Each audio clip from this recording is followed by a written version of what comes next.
Hello guys, ako nga pala ay pinatawag ni Papa upang tumulong sa pagbuhat ng bangka. So yun nga guys, nadaan ako din aking asawa, tuwang-tuwa sa paggagawa ng walis, pagkakayas.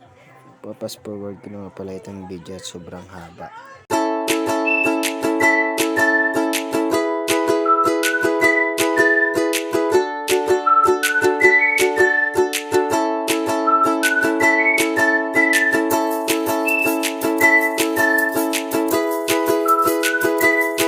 Bago nga lahat, nadaanan ko nga itong patubig dito sa may amin, bagong gawa lang yan. Pag tag-init kasi sobrang hirap ng tubig dito sa amin eh. Natutuyo yung mga balon. Wala makuha ng tubig. Nadaanan ko nga rin pala itong mga halaman dito. Nagagandaan lang ako kasi tingnan nyo sila guys, ang ganda sobra. Ayan pa oh, dilaw. Lapit nga pala yun dito sa may amin.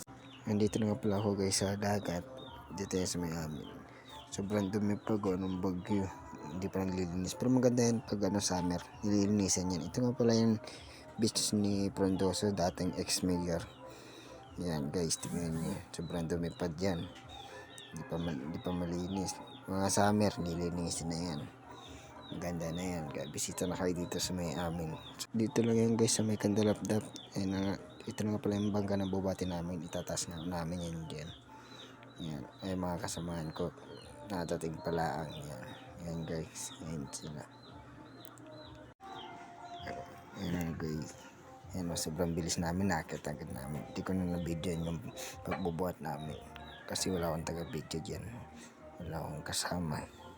Guys, wala kasi akong kasama taga-video kaya bago nga pala ako umuwi ng bahay, namulot muna ako ng bunga ng talisay. Yan nga pala yung pagkain ng paghilaw pa ng mga paniki, kaya kabag, ganyan. Yan nga pala may laman pa rin naman yan sa loob. Masarap. Laman yan ay kasing laki ng pili. Kung alam niyo yung pili, binabak yan guys. Binabak yan para makuha yung laman sa loob. Ayan nga guys Ayan nga pala yung puno niyan. Mamaya papakita ko sa inyo kung gaano kalaki yung puno niyan. Nalaki pa yung puno niya Maggie. Hindi pa yung ganyang kalaki. Ayan guys, ayan nga pala yung puno niyan. Sobrang liit pa kasi tabing dagat siya tumubo eh. Mga napulot ko nga pala, bigay ko na sa aking asawa. Tuwang-tuwa nga siya nung dinala ko siya ng ganyan. Tuwang-tuwa siya. Favorite niya yun guys. Siya na rin nagbabahak niyan. Kaya bilis-bilis siya umupo. At sabi niya, inabutan ko agad ang itakayan guys. Binabahak na niya para makuha yung laman. Ganyan lang yung pagbabahak niyan guys. Yan. Gitakin lang niya lang siya. Yan ang laman niyan. Parang kasi laki ng pili. Masarap yan guys.